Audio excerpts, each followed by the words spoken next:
Hello students, chapter 2 basic algebra நம்ம பார்த்துட்டு இருக்கோம். அதுல exercise 2.4 quadratic equations, quadratic functionsனா என்ன, quadratic formula என்ன அப்படிங்கறது எல்லாமே நம்ம லாஸ்ட் வீடியோல பார்த்தோம். அதை யூஸ் பண்ணி 2.4 exerciseல first 5 sums குரிய ஆன்சர்ஸ் என்ன அப்படிங்கறத நம்ம பார்த்தோம். நெக்ஸ்ட் பாத்தீங்கன்னா exercise 2.4ல 6th sum. question என்ன பாருங்க, find the condition that one of the roots of ax square plus bx plus c equal to 0 negative of the other. மொத்தம் 3 கண்டிஷன் கொடுத்துருக்காங்கப்பா. அதாவது பார்த்தீங்கன்னா so ax square plus bx plus c equal to 0 அப்படிங்கிற ஈக்குவேஷன்ஸில் ஒரு root வந்து இன்னொரு ரூட்டோட negative அப்படின்னு சொல்லி கொடுத்துருக்காங்க. ஸோ அதை யூஸ் பண்ணும்போது நமக்கு என்ன கண்டிஷன் கிடைக்கும் அப்படிங்கிறத பார்க்கணும். இதே மாதிரி 3 சப்டிவிஷன் இருக்கு பாருங்க. One root is the negative of the other அப்படின்னு பார்த்தீங்கன்னா let alpha and minus alpha be the roots of the equation. ஆல்ஃபாங்கிற ஒரு ரூட்னா அதோட நெகட்டிவ் வந்து another root. So sum of the roots நான் கண்டுபிடிக்கிறேன். Alpha plus minus alpha equal to formula படி பார்த்தீங்கன்னா minus b by a, alpha minus alpha 0. So minus b by a equal to 0 implies b equal to 0. It is the condition. So பியோட value 0 இருந்துச்சு அப்படின்னா one root of the equation is negative of the other அப்படின்னு சொல்லலாம். இதில் ஏன் product கண்டுபிடிக்கணுமா அப்படின்னு பார்த்தீங்கன்னா product கண்டுபிடிக்கணுங்கிற அவசியம் இல்லை. நமக்கு சம்லேயே நமக்கு என்ன வந்துச்சு, கண்டிஷன் கிடைச்சிருச்சு. ஸோ இதே மாதிரி ப்ராடக்ட்டில் கூட சம் கண்டிஷன்ஸ் வந்து கிடைக்கலாம். ஸோ கண்டிஷன் கிடைச்சிருச்சு அப்படின்னா நம்ம என்ன தேவையில்லை, ப்ராடக்ட் கண்டுபிடிக்கணும்னு அவசியம் இல்லை. நெக்ஸ்ட் என்ன கொடுத்துருக்காங்க பார்த்தீங்கன்னா one root is the thrice the other. Thrice அதர்னா ஒரு ரூட் ஆல்ஃபா அப்படின்னா அனதர் ரூட் வந்து என்ன வரும், 3 ஆல்ஃபா. இப்போ alpha and 3 alpha be the roots of the equation. Sum of the roots கண்டுபிடிக்கிறோம்ப்பா. alpha plus 3 alpha equal to minus b by a, 4 alpha equal to minus b by a, alpha equal to minus b by 4a. இப்போ இதில் நம்ம condition எதுவுமே வரல, ஏன்னா alpha வந்து eliminate பண்ணாதான் condition கிடைக்கும். ப்ராடக்ட் ஆஃப் த ரூட்ஸ் பாருங்க, alpha into 3 alpha equal to c by a. இப்போ alpha into 3 alpha equal to 3 alpha squared equal to c by a. So product of the roots வந்து பார்த்தீங்கன்னா c by a formula apply பண்ணிக்கும். அப்போ 3 into இந்த alpha value இதில் substitute பண்ணோம் அப்படின்னா நமக்கு ஆல்ஃபா எலிமினேட் ஆயிரும். ஆல்ஃபா எலிமினேட் ஆயிடுச்சு அப்படின்னா நமக்கு என்ன கிடைக்கும், கண்டிஷன் கிடைச்சிடும். So 3 into minus b by 4a the whole square equal to c by a. Square பண்ணீங்க அப்படின்னா 3b square by 16a square equal to c by a. ஏவும் இந்த ஸ்கொயரும் கேன்சல் ஆயிரும்ப்பா. இப்போ 3b square equal to 16a cross multiply பண்ணோம் அப்படின்னா 3b square equal to 16ac is the condition. அடுத்து இதில் தேர்ட் சப்டிவிஷன் என்ன கொடுத்துருக்காங்க பாருங்க. One root is the reciprocal of the other. One root is reciprocal of the other. So அப்போ ஒரு root வந்து பார்த்தீங்கன்னா ஆல்ஃபான்னு வச்சுக்கிட்டோம்னா and 1 by alpha be another root. So let alpha and 1 by alpha be the root of the equation. இதில் வந்து நம்ம some கண்டுபிடிச்சோம் அப்படின்னா 2 ஆல்ஃபா ஸ்கொயர் பிளஸ் ஆல்ஃபான்னு சொல்லி ஈக்குவேஷன் வரும். அதுக்கு பதிலாக ப்ராடக்ட் கண்டுபிடிச்சோம்னா நம்ம ஈஸியாக கண்டுபிடிச்சிடலாம். ப்ராடக்ட் ஆஃப் த ரூட்ஸ் பார்த்தீங்கன்னா alpha into beta equal to c by a, that is alpha into 1 by alpha equal to c by a. alpha alpha cancel ஆயிருப்பா. இப்போ 1 equal to c by a implies c equal to a is the condition. exercise 2.4ல 7th sum பாருங்க.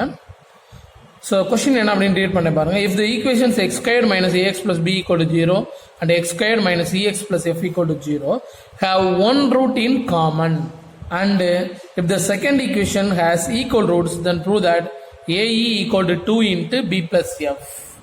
So நம்ம prove பண்ண வேண்டியது என்ன அப்படின்னு பார்த்தீங்கன்னா AE equal to 2 into B plus F அப்படிங்கிறத நம்ம ப்ரூவ் பண்ணணும். ரெண்டு கண்டிஷன் கொடுத்துருக்காங்க. These two equations have one root in common and the second equation has equal roots. So first நான் என்ன பண்ணுறேன், காமன் ரூட் என்ன வச்சுக்கிறேன் பார்த்தீங்கன்னா let the common root be alpha.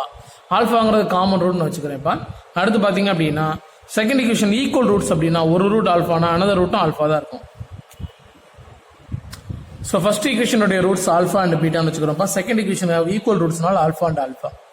So first ஈக்குவேஷனில் பார்த்தீங்கன்னா sum of the roots alpha plus beta equal to minus b by a formula படி minus பிங்கிற இடத்துல இங்கே என்ன இருக்குது, மைனஸ் ஏ இருக்குது. ஏ வட்ட வேல்யூ வந்து 1.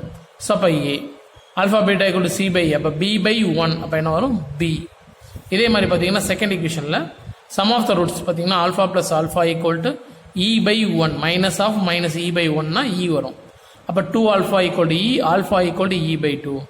அதே மாதிரி product of the roots alpha into alpha equal to c by a. இப்போ எஃப் பை 1ன்னு வரும்பா. அப்போ எஃப்.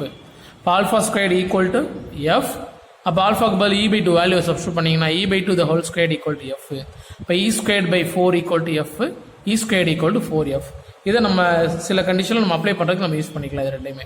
இப்போ ஆல்ஃபா வேல்யூ கண்டுபிடிச்சோம் e by 2, இந்த ஈக்குவேஷனில் சப்ஸ்டியூட் பண்ணிங்கன்னா உங்களுக்கு என்ன கிடைக்கும், பீட்டாவோட வேல்யூ கிடைச்சிடும். இப்போ alpha equal e by 2னா e by 2 into beta equal to b. அப்போ பீட்டா ஈக்குவல் டு என்ன வரும், 2b by e. Beta equal to 2b by e. So இப்போ ஆல்ஃபா பீட்டா ரெண்டு வேல்யூமே நம்ம என்ன பண்ண போகிறோம் அப்படின்னா இந்த ஈக்குவேஷனில் நம்ம சப்ஸ்டியூட் பண்ண போகிறோம். ஆல்ஃபா ப்ளஸ் பீட்டா ஈக்குவல் ஏன்னு சப்ஸ்டியூட் பண்ணால் நமக்கு தேவையான கண்டிஷன் கிடைக்க போகுது. So alpha plus beta equal to ஏங்கிறது condition, alpha equal to e by 2 and beta equal to 2b by e which is equal to a. So LCM எடுக்கிறோம், cross multiply பண்ணுறோம்ப்பா. அப்போ கிராஸ் மல்டிப்ளை பண்ணிங்கன்னா e square plus 2 into 4b by 2e equal to a. e square plus 4b by 2e equal to a. இதில் பார்த்தீங்கன்னா e square இருக்குது, நம்ம ஏற்கனவே value கண்டுபிடிச்சிருக்கோம் 4f. இப்போ சப்ஸ்டியூட் பண்ணிங்கன்னா 4f plus 4b by e square plus 4f substitute பண்ணுறப்ப 4f plus 4b equal to 2ae இங்கிட்டு கொண்டு போயிடுறேன் 2e. அப்போ 2ae. ஸோ இதில் 4 காமனாக எடுத்திங்கன்னா b plus f equal to 2ae. இதில் 2 4 என்ன ஆயிரும், கேன்சல் ஆயிரும். ஸோ ஃபைனலாக என்ன இருக்கும், ae equal to 2 times b plus f. 2 4 cancel ஆச்சுன்னா 2 இருக்கும்பா. இப்போ ae equal to 2 into b plus f. இதுதான் நம்ம ப்ரூவ் பண்ண வேண்டியது. நெக்ஸ்ட் எக்ஸசைஸ் 2.4ல 8th சம்பா, discuss the nature of roots. 10th ஸ்டாண்டர்டில் எல்லாமே இந்த சம் பண்ணியிருப்பீங்க, அதே சம் தான். So to discuss the nature of roots we have to find the value of delta which is equal to b squared minus 4ac. If delta equal to delta greater than 0, then the roots are real and distinct. Delta less than 0, the roots are no real roots. If delta equal to 0, roots are real and equal அப்படிமோ. So பார்த்தீங்க அப்படின்னா first equation பாருங்க, minus x square plus 3x plus 1 equal to 0. So a equal to -1, b equal to 3 and c equal to 1 பா. Delta equal to b square minus 4ac நம்ம இதை substitute பண்ணுறோம். அப்போ பாருங்க, b square 3 square minus 4 into -1 into 1. So 9 minus into minus plus ஆயிரும். அப்போ 9 + 4 13. So delta greater than 0, the roots are real and distinct. Second subdivision, 4x squared minus x minus 2 equal to 0. Here the value of a equal to 4 and b equal to -1 and c equal to -2. We have to substitute the value of a, b, c in delta. So delta equal to b squared minus 4ac which is equal to -1 the whole square minus 4 into a into c. So a equal to 4 and b c equal to -2. 1 minus into minus plus and 4 into 4 16 into 2 32. So delta equal to 32 which is also greater than 0. So again the roots are real and distinct. Then the third subdivision, the given equation is 9x square plus 5x equal to 0.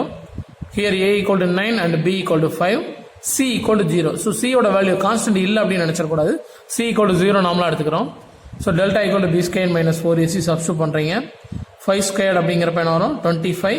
4 into 9 into 0 அப்படிங்கிறப்ப 0, இந்த term ஃபுல்லாக 0 ஆயிரும். அப்போ 25 which is also greater than 0. Again the roots are real and distinct.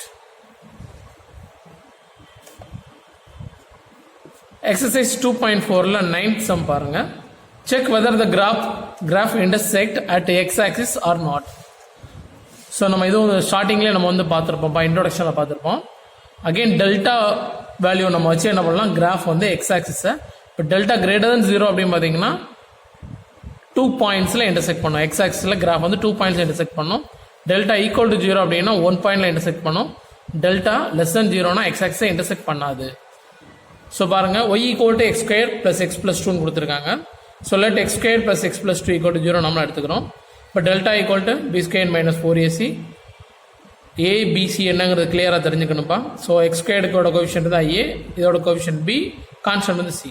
So 1 square minus 4 into 1 into 2, 1 minus 8 which is equal to -7. So the value of delta is less than 0. Hence the graph does not intersect at x-axis. So delta less than 0 இருக்கனால graph வந்து x-axis intersect பண்ணாது. 2.4ல பார்த்தீங்கன்னா 9th sumல second subdivision y equal to x squared minus 3x minus 7 கொடுத்துருக்காங்க. So let x squared minus 3x minus 7 equal to 0 வச்சுக்கிறோம். அப்போ delta equal to b squared minus 4ac. Value substitute பண்ணோம் அப்படின்னு பார்த்தீங்கன்னா நமக்கு answer என்ன வருது -3 square -4 into 1 into -7. So 9 plus 28 which is equal to 37. Here delta greater than 0. Hence the graph intersects x-axis at 2 points. So graph வந்து பார்த்தீங்கன்னா நம்ம ஏற்கனவே போட்டு காட்டியிருக்கோம்ப்பா. இந்த மாதிரி இருக்கும். கிராஃப் வந்து x-axis 2 பாயிண்ட்ல வந்து intersect பண்ணும். ஸோ அந்த தேர்ட் சப்டிஷன் பாருங்க y equal to x squared plus 6x plus 9. So let x squared plus 6x plus 9 equal to 0. So delta equal to b squared minus 4ac which is equal to 6 squared minus 4 into 1 into 9. That is 36 minus 36 equal to 0. So delta equal to 0 அப்படிங்கிறதுனால the graph intersects x-axis at 1 point. So the roots are general root delta equal to 0 னா roots என்ன இருக்கும் real and equal root. Equal root அப்படிங்கிறப்ப உங்களுக்கு வந்து ஒரே ஒரு பாயிண்ட்ல மட்டும் தான் இன்டர்செக்ட் பண்ணும். ஸோ கிராஃப்ல பார்த்தீங்க அப்படின்னா இந்த மாதிரி வரும். ஒரே ஒரு பாயிண்ட்ல மட்டும் தான் இன்டர்செக்ட் ஆகும். ஸோ எக்ஸசைஸ் 2.4ல லாஸ்ட் சம் பாருங்க. 10th சம் கிவன் பார்த்தீங்க அப்படின்னா f of x equal to x squared plus 5x plus 4 அப்படின்னு சொல்லி ஒரு ஃபங்க்ஷன் கொடுத்துருக்காங்க. Write it in completed square form அப்படிங்கிறாங்க. கம்ப்ளீட்டிங் ஸ்கொயர் மெத்தட் அப்படின்னு சொல்லி 10th படிச்சிருப்பீங்க. ஸோ மெத்தட் என்ன அப்படிங்கிறத பாருங்க. ஃபர்ஸ்ட் என்ன பண்ணணும் அப்படின்னா எக்ஸோட கோஎஃபிஷியன்ட்டை பார்க்கணும். கோஎஃபிஷியன்ட்டோட ஹாஃப் என்னன்னு கண்டுபிடிக்கணும். எக்ஸோட கோஎஃபிஷியன்ட் வந்து என்னது 5. 5ல ஹாஃப் என்னது 5/2. அதை ஸ்கொயர் பண்ணணும்ப்பா. ஸோ ஸ்கொயர் பண்ணி ஆட் பண்ணி சப்ராக்ட் பண்ணணும். 5/2ஓட ஸ்கொயரை ஆட் பண்ணி சப்ராக்ட் பண்ணுறேன் நான். ஸோ அப்போ பார்த்தீங்க அப்படின்னா இந்த 3 டேர்ம்ஸ் சேர்ந்து என்ன வந்துருது நமக்கு a plus b whole square formula வந்துடும். That is x plus 5/2 the whole square minus 25/4 plus 4. 4 into 4 16. அப்போ -25 plus 16 என்ன வரும் -9. -9/4. ஸோ -9/4 again நம்ம எப்படி எழுதலாம் 3/2 the whole square. So completed square form. Given function வந்து என்ன ஃபார்ம்ல இருக்கு நார்மலாக ஒரு குவாட்ராட்டிக் ஈக்குவேஷன் ஃபார்ம்ல இருக்கு. இதை ஸ்கொயர் ஃபார்முக்கு நம்ம கன்வெர்ட் பண்ணிட்டோம் அப்படின்னா that is the answer. So exercise 2.4 quadratic ஈக்குவேஷன்ஸ்ல இருக்கக்கூடிய எல்லா சம்ஸும் நம்ம பார்த்துட்டோம். Thank you students.